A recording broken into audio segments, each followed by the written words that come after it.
This video builds on the first video published on Optimo for the SCH example. In that video, the example was built up from scratch, and all of the nodes were explained. Here, only the overall operation of the example will be covered. This video assumes basic knowledge of how Optimo operates. To open this example, you must first open Revit 2015. With that open, navigate to the Extras folder in the Dynamo Packages folder. This folder contains the necessary Revit and Dynamo files. Open the Optimization Example 01 Point on Surface Autodesk Revit family file.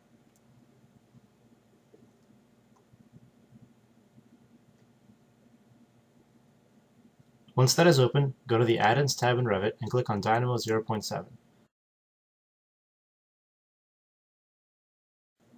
Then, open the Optimization Example 01 Point on Surface Dynamo file. The purpose of this example is to find the lowest z-point on any arbitrary surface. The algorithm checks the z-coordinate based on the x and y position given by the variables in the population. As you can see, the graph looks almost identical to the SCH example graph.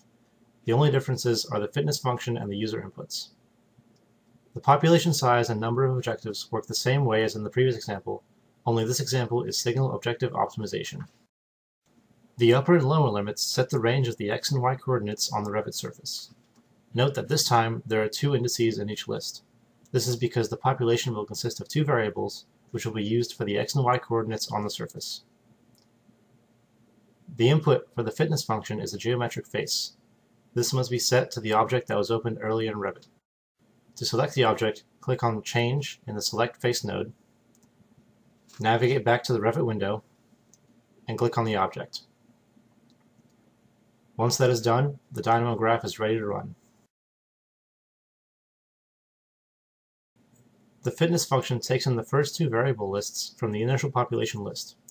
These two variables are used to make a point on the xy plane. The z-coordinate is set to 0. Then, a line is created from the point straight up in the z direction until it intersects with the surface. The projection node in Dynamo would have been better to use, but it did not work as desired. Therefore, this method was used. The intersection z-coordinate of the intersection point is then recorded as the fitness value.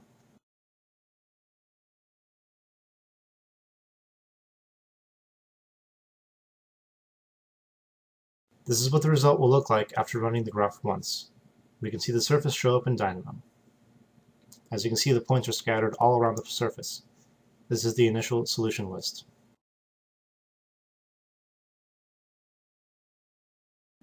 This is the result of running the algorithm 2 times. This is the result after 3 iterations.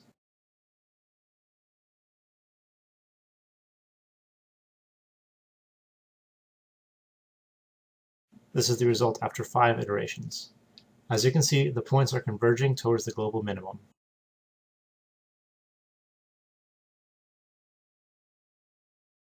This is the result after 25 iterations.